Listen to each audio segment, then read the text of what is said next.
కొండేటి ఆదిమూలం అని చెప్పి ఇంకొక ఎమ్మెల్యే మంచి రసపొట్టు మీద దొరికాడు జనాలకి. తెలుగుదేశం పార్టీలో ఉండి ఎప్పుడైతే ఒక మహిళ బయటకు వచ్చి పలానా ఆదిమూలం కొండేటి ఆదిమూలం సోన్స్ అని ఎప్పుడైతే చెప్పిందో, దానికి సంబంధించిన వీడియో ఆధారం ఎప్పుడైతే చూపించిందో, 1 గంటలో సస్పెండ్ అయిపోయింది. ఒకే 1 గంటలో. అయితే ఆవిడ మాట్లాడిన మాటలు కూడా వినిపిస్తాను నేను. నాకు ఆవిడని ఏదో బయటికి ఎక్స్పోజ్ చేయాలను, లేకపోతే ఆవిడ చెప్పింది తప్పో రైటో అని ప్రజలకు తెలియజేయాలనే ఉద్దేశం లేనేలేదు. ఎందుకంటే అయిపోయింది ఆ కథ. ఎప్పుడైతే మా పార్టీ ఆయన సస్పెండ్ చేసిందో, మేము ఆయన వెనకేసి రావాల్సిన పని లేదు, ఆయన్ని తిట్టాల్సిన పని లేదు, ఆయన మీద ఎవరైతే ఆరోపణలు చేశారో ఆవిడ గురించి విశ్లేషణ చేయాల్సిన అవసరం నాకు లేదు. కానీ ఒక బాధ్యత గల పౌరుడిగా ఆవిడ మాటలు సమాజానికి వినిపించి దానిలోని కొన్ని వాస్తవాలు కూడా తెలియజేయాలనుకుంటున్నానండి నేను.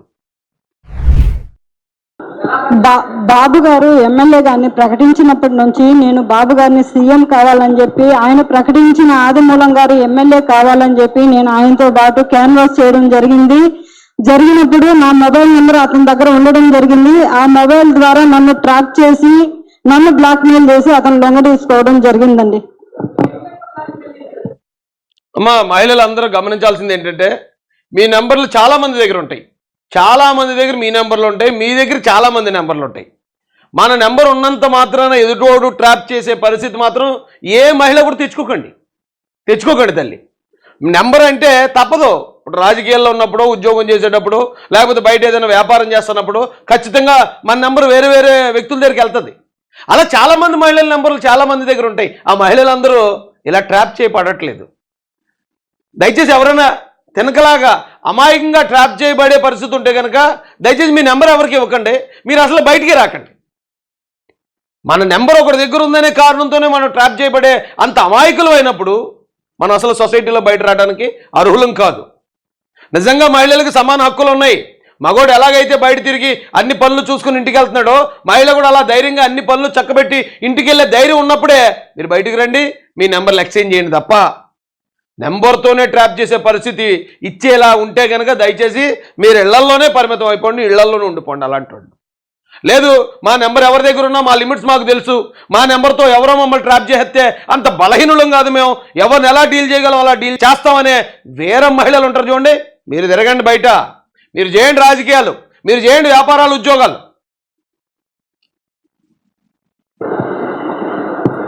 నువ్వు కానీ నా దగ్గరికి రాలేదంటే మీ హస్బెండ్, మీ పిల్లలు ఇద్దరిని నేను చంపేస్తానని చెప్పి నన్ను బ్లాక్మెయిల్ చేసేవాడండి. ఇలాంటి బ్లాక్మెయిల్ కూడా రావచ్చండి. ఆ బ్లాక్మెయిల్ కూడా తట్టుకునే వాళ్ళు అయితే మీరు బయట తిరగండి. ఒకవేళ నిజంగానే ఫోన్ చేసి నీ భర్తని నీ పిల్లల్ని చంపేస్తానంటే మీరు ఇమ్మీడియట్గా మీరు లొంగిపోయే మనుషులైతే మీరు అసలు బయటికే రాకండి అమ్మా. ఎందుకు మీ శీలాలు మీరు పాడు చేసుకుని ఎదుటోళ్ళ జీవితాలు నాశనం చేసి అటు ఇటు కాకుండా అయిపోయే కన్నా, ఎవరైనా నన్ను ఫోన్ చేసి బెదిరిస్తే నేను లొంగిపోతాననే ఆ మెంటాలిటీ ఎవరికైనా ఉంటే దయచేసి మీరు మీ ఫోన్ నెంబర్లు ఎవరు ఇవ్వకండి, ఎవరికి మీరు కూడా బయట తిరగకండి. ఈ మహిళా లోకానికి చెప్తున్నాను నేను. అంటే ఈ కేస్ స్టడీని మనం ఒక ఎగ్జాంపుల్గా తీసుకుని మిగతా మహిళల్ని చైతన్యం చేయాలని నిర్ణయించుకున్నానండి ఈరోజు. మీకు విలేజ్ పరంగా కానీ మీ మండల పరంగా కానీ ఎటువంటి లబ్ధులు కూడా నీకు చేరనివ్వనని చెప్పి నాకు బెదిరింపులు మొదలయ్యాయండి. ఎమ్మెల్యే అయిన తర్వాత భీమాస్ ప్యారడైస్ తిరుపతికి రావాలని చెప్పి కోరగా, నేను ఎమ్మెల్యే గారు ఏదో అర్జెంటుగా రమ్మంటా ఉన్నాడని చెప్పి నేను కార్ బుక్ చేసుకొని అక్కడికి వెళ్ళడం జరిగింది. రూమ్ నెంబర్ 109 జూలై 6వ తారీఖు రోజు నేను అక్కడికి వెళ్ళడం జరిగింది. అక్కడ ఎవరూ లేదు, ప్రశాంతంగా ఉన్నింది. ఎమ్మెల్యే గారు మాత్రమే రూమ్లో ఉన్నారు. నేను వెంటనే రూమ్లోకి వెళ్ళడం, నా పైన బలాత్కారానికి పాల్పడిన తర్వాత నేను అతనికి, ఒకవేళ మీకు ఎవరి మీద అనుమానం ఉంటే, ఆ వ్యక్తులు మంచోళ్ళు కాదని మీకు అనిపించినప్పుడు దయచేసి ఒంటరిగా ఎవరైనా ఫోన్ చేస్తే వెళ్ళిపోకండి. మీరు వెళ్ళిన చోట ఎవరూ లేకుండా, అక్కడ ఎవరో మనుషులు లేకుండా ఎవరో ఒకడో ఇద్దరో అలా ఉన్న పరిస్థితుల్లో దయచేసి మీరు లోపలికి వెళ్ళిపోయి తలుపులు వేసేసి గల్లెట్టేసే పరిస్థితులు ఇవ్వకండి. ఎందుకంటే అక్కడికి వెళ్ళి ఆ రూమ్లోకి వెళ్ళి ఆ లోపలికి వెళ్ళి మాట్లాడిపోతే వాళ్ళు ఏం చంపారు. ఏమంటే ఇక్కడ మీరు ఒంటరిగా ఉన్నారు, ఇక్కడ నేను ఉండటం కరెక్ట్ కాదు, ఎవరిని ఉంటే కనుక పార్టీ ఆఫీస్లో మాట్లాడుకుందాం, లేదా మీరు బయటకు వస్తారు బయట మాట్లాడుకుందాం, క్యాంప్ ఆఫీస్లో మాట్లాడుకుందాం అని చెప్పి వెళ్ళిపోండి. తప్ప ఎవరైనా మగోడు ఒంటరిగా ఉన్న చోట, అది కూడా హోటల్ రూమ్స్ లాంటి రూమ్స్లోకి వాళ్ళు పిలిచారు, ఫోన్ చేశారని ఒకే ఒక కారణం పట్టుకుని వాళ్ళు ఎక్కడికి రమ్మంటే అక్కడికి వెళ్ళిపోకండి. అక్కడ పరిస్థితులు చూసి కూడా ఆ లోపలికి వెళ్ళి తలుపేసి గడబెట్టే అవకాశాన్ని అస్సలు ఇవ్వకండి.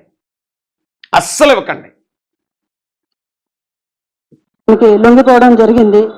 జరిగిన తర్వాత ఈ విషయం నేను వెంటనే రూమ్లోకి వెళ్ళడం నా పైన బలాత్కారానికి పాల్పడిన తర్వాత నేను అతనికి లొంగిపోవడం జరిగింది.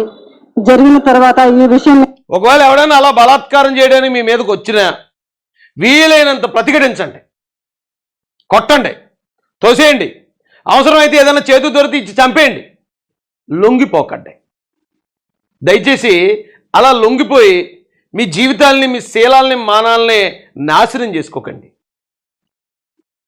ఎక్కడైనా బయట చెప్పానంటే నేను చంపేస్తాను, నీ కుటుంబాన్ని చంపేస్తాను అని చెప్పి బెదిరించడం జరిగింది.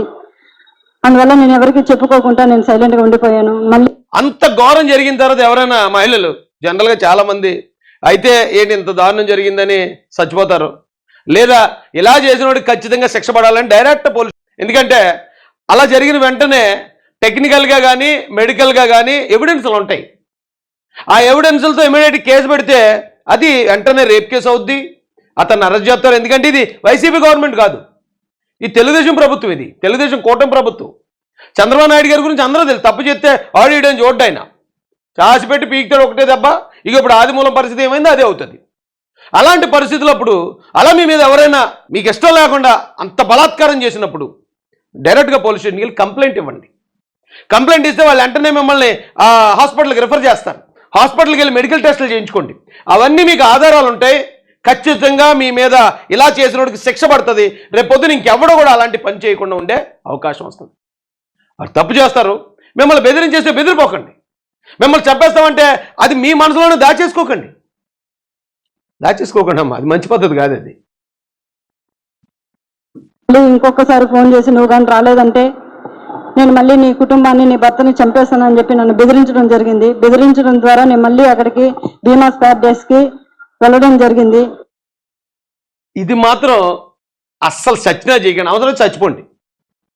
నిజంగా మళ్ళీ ఫోన్ చేసి నిజంగా నువ్వు మళ్ళీ రాకపోతే నీ భర్తని పిల్లల్ని చంపేస్తానని మళ్ళీ ఆల్రెడీ రేప్ చేసినోడు, ఆల్రెడీ మీకు ఇష్టం లేకుండా ఇచ్చేసినోడు మళ్ళీ ఫోన్ చేస్తే ఆవు పులి కథలో ఆవు వెళ్ళిపోయినట్టు వెళ్ళిపోకండి. ఆవు వెళ్ళిపోయినట్టు మళ్ళీ ఎన్నిసార్లు రేప్ చేయించుకుంటారు? ఒకసారి రేప్ అనేది ఆడ మనిషికి, ఆడపిల్లకి అది ఆల్మోస్ట్ చావుతో సమానం. ఆ రేప్ జరిగిన తర్వాత కూడా మళ్ళీ బెదిరిస్తున్నాడని మళ్ళీ రేప్ చేయించుకుంటారా? అలా మాత్రం ఎవ్వరూ చేయకండి. ఏమో ఈవిడ విషయంలో పాపం విధి అలా జరిగింది, దాన్ని మనం మార్చలేము. కానీ ఈ పరిస్థితిలో ఎవరైనా ఉంటే మాత్రం సచ్చిన చేయకండి. అవసరమైతే దాన్ని చంపేయండి, లేదా మీరు చచ్చిపోండి, పోలీస్ స్టేషన్కి వెళ్ళండి, ఏదైనా చేయండి. కానీ మళ్ళీ వెళ్ళి రేపు మాత్రం చేయించుకోకండి.